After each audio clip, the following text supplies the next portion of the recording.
Hello and welcome. This is FIDE Master Vedant. Today we are going to see a very important ending technique in which we'll see how if one side has the queen, as we see white has a queen here, but the other side has a pawn which is about to promote to a queen. So it is only one step away. And the white king is pretty far away. So white king cannot immediately join in the action. And the whole point is, can this pawn be stopped? Can white win the game? And there are different results when the pawn is on different files. So on the A file, C file, F file, and the H file, the game is a draw, and we'll see why it is a draw. There are specific defensive techniques that we can use to draw the game when the pawn is on those particular files. But in this case, on the D file, the game can be won, but we need to know how to do that. Okay, so the whole point is that if white wants to win the game, he has to have the king also participate in the action, bring the king over to the side of the board where the pawn is, and white should be able to attack the pawn with both the king and the queen at the same time. But it is not so easy if we don't know how to do it. So let us say, make a few random moves. I give a check and it goes away. When I try to stop it, it comes over to this side. I gave a check and, comes over to this side. So if you don't exactly know how to do it, the game can go for a very long time and ultimately it can be drawn with the 50 move rule.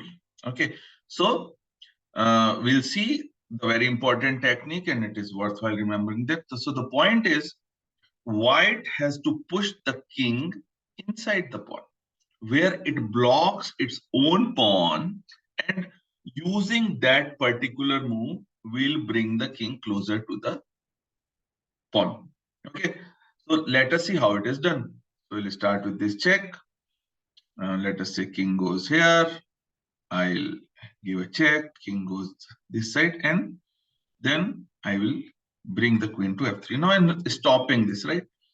King cannot help the queen, pawn queen right now. So the king can come to c2. Again, black is threatening to promote the pawn to a queen. Okay. Now the important move is queen e2. We pin the pawn. Now the pawn cannot be promoted right now.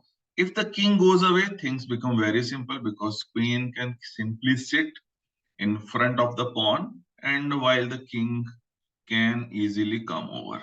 Okay, so this is not something what to worry about, and the pawn uh, can be captured, and white will win the game very easily. Okay, so we'll see what happens after the correct response. King c2. Now the key move is give. So let us say king comes to c1, right? We already considered king c3. Now I'll consider king to c1. Okay.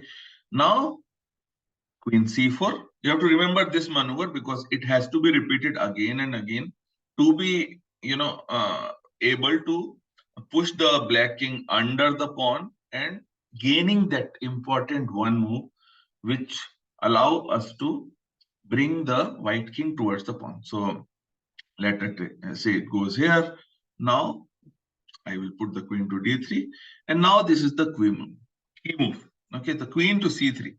Now the queen is attacking the king and the pawn at the same time. If the king goes away, we'll capture the pawn and win the game. And the only option for black is to go in front of the pawn. And this is what we want because this gives us time to bring the king closer by one step. And we have to repeat this step all over again multiple times till we are able to bring the king close enough to the pawn. So again, let us say king goes here, I go here, stopping the pawn along the diagonal. King comes here, I pin the pawn, right? I am using the same method and it will be repeated over and over again. King goes here, I give this check. King goes here, I attack the pawn. King has to come to e1. And again, I attack the queen, the black king in such a way that the only way to stop the loss of the pawn is to go under the pawn. And then again, we use that time to bring the king over. Okay, so I hope this is getting clearer now. And again, we have to repeat the same process. Nothing new here. You attack the king and you give a check and you attack the pawn and again push the king under the pawn. And again, we are gaining a move. Again, the king is coming over. And now the king is close enough. So things will become very simple. Okay, and again this, and again king d3. So we saw how we used that specific technique of pushing the black king under the pawn, where it blocks its own pawn, to be able to gain time to bring our king over and help the queen in attacking the pawn. And now it is simpler because it can be captured and with a simple checkmate. Okay. So this is a very important technique to remember. In another lesson on the same topic, we'll also look at the defensive techniques which can be used to avoid losing the game as the defending side, particularly when the pawn is on the A, C, F, and H files. Okay, so I hope you found it useful. Have a look at this technique a few times, practice it, maybe against a computer or a friend's. The method remains the same.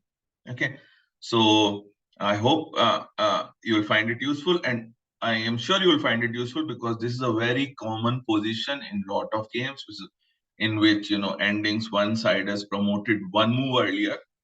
We need to be very confident in our technique. Okay, so I hope you enjoyed and you are able to use this technique in your games. Thank you so much for watching, and do let us know in comments if you are able to use this method in your games. And I'll see you in the next lesson. Thank you so much.